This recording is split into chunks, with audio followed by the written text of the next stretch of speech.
Mm-hmm. in the areas of alignment. When we differentiate, know our true intentions, Mm-hmm. and separate them from mimetic intention Mm-hmm. and authentic intention. When people realize this authentic intention, it's amazing thing is somehow most humans are aligned already. Because these true intentions are really aligned with Nietzsche's will to power, intention, desire, passion, and vision for freedom, more clarity, more intelligence, more knowledge, more learning, and higher and higher state of consciousness. Consciousness existing in the universe is in the business of evolving. That is its very nature. By the fact of being conscious, that's a fundamental will to power of us as consciousness to evolve. And that evolution entails more freedom, more awareness, more understanding, more intelligence, more knowledge, more wisdom, more love, yes, more compassion. So normal human being, except for maybe 1 or 2% of inborn psychopaths, well over 90% of humans, once they become aware of this authentic intention, will to power, we are already aligned. And that intention needs to be crystallized into intent in particular situations. So at the age of, let's say when you are 16, you have this will to power for greater evolution. But then what you would be actually intending at that time is different when you become 36. So there's a complete alignment in terms of your will to power. But your specific intention and the intent in particular situation is different. Yes? But there's alignment there. And in this way, most human beings are aligned. But very few people actually become aware of this innate will to power and live their lives in accordance with it. Now, moving into agreement.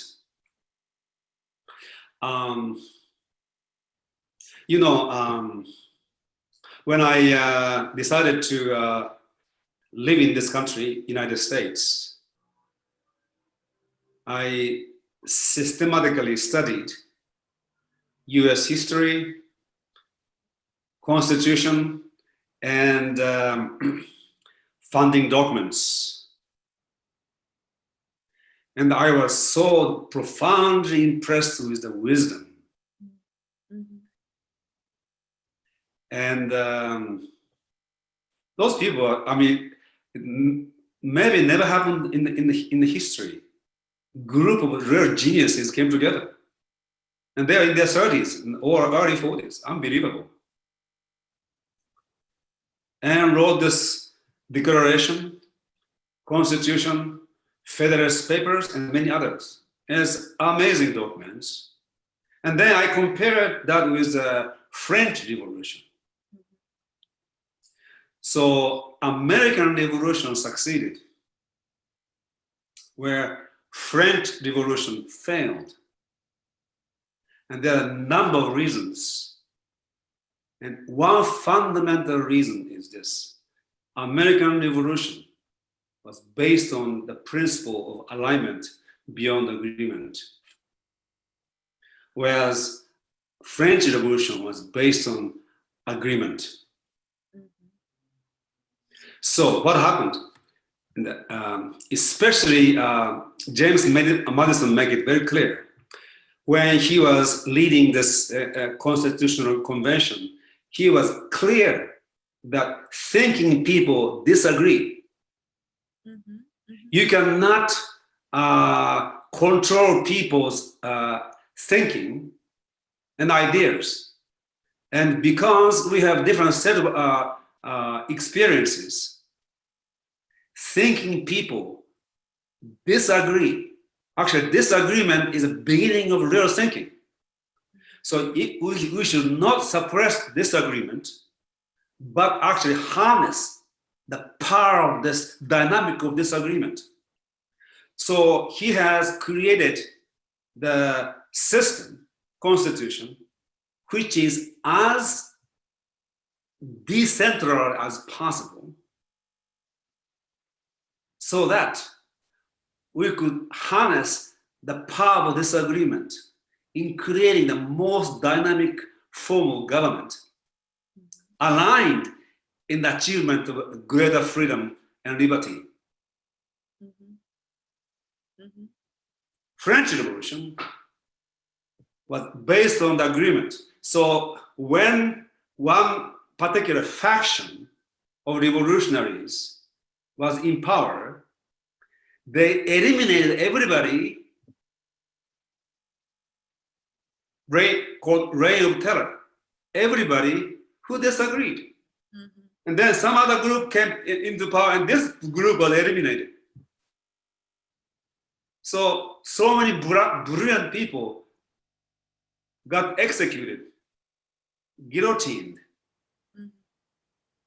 And what happened? One form of tyranny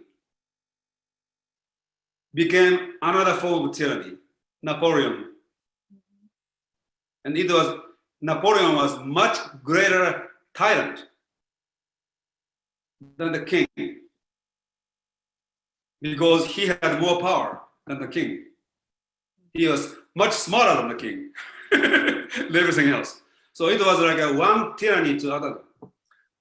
Interestingly, all of the revolutions, political revolutions that took place after French Revolution, all modeled after French Revolution, not American Revolution. Mhm. Yes. So when I realized this, so I started to talk about alignment beyond agreement, mid 90s, and eventually I put into some small essay. So agreement, I actually don't want to have people around me who agree with me all the time. It's more interesting to have people who disagree, so long as we are aligned. Right. Yes. So disagreement is encouraged, but you see, in order for you to disagree and really have a dynamic and productive conversation, the person need to have actually had thought through his own argument, and he or she needs to understand your perspective. You see, so in order for the agreement or disagreement to take place, two people need to be really thinking and then understanding each other. Mhm. Then you can agree or disagree. What is happening is most people disagree. Number one, their beliefs and opinions are programmed into their head. It is not they who are thinking and having that opinion. It is an opinion that was, instilled, programmed into themselves. Number one. Number two, they don't understand the other person's perspective, and they interpret the other person's perspective according to their belief system and disagreeing with their own interpretation. So there's no understanding going on. When you meet a person with whom you disagree, but you have thought through your argument, and the other person also did. You learn so much, and eventually we come up with a better idea together. That always happens, but it is rare. When you go into Facebook and all those places, people are disagreeing. It is not either two-way monologues. They're not disagreeing with each other. It is disagreeing with your own interpretation of other person's what they're saying. So that is a thing. So in terms of agreement, disagreement, it is so important for people to be able to think for themselves, again, be responsible for their own thought. And then listen to other person's ideas and agree or disagree. And usually we never fully agree with each other, and which is wonderful. Then we need to modify ourselves to be able to, so we grow, yes, together in ideas. So that is the issue with agreement or disagreement, that the people do not think for themselves. Right. Yes. And today, what is happening is, on the surface, it appears to be a disagreement, but it is not. What is happening is total conflict of intentions, disguised as a ideological disagreement. So communism and capitalism, okay, as an ideology, there's a difference. You can disagree. But do you know there are capitalists who use communism to get what he or she wants? And there are communists who use capitalism to get what he or she wants. So fundamentally, there's an intention behind this, and real conflict of interest, of course, but conflict of intention is between tyranny and liberty. When you begin to see there are a group of people who want to perpetuate tyranny, and there are people who want to create a liberty, when you begin to see the fundamental two different intentions, you begin to understand what is happening in the world on a larger scale. Then you realize the superficial division between left and right, liberal and conservative, Republican, Democrat, I don't know what parties you have in Brazil, they are very superficial. Right. Yes. There are so many Republicans in the United States who on the surface appears to be going against Democrats, but actually they are part of the Democrat. It is a controlled opposition. It is a false alternative. It is not Democrat versus Republican. It's always who is on the side of liberty or who is on the side of tyranny. And people suffering from victim consciousness suffer from mass Stockholm syndrome. So they support their own tyrants unknowingly. So it's all come down to responsibility and awareness.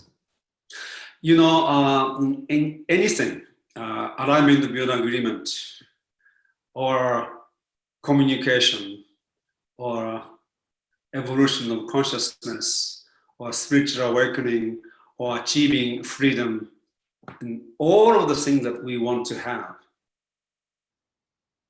nothing will happen until each person on his or her own take full self-responsibility for his life and for his evolution.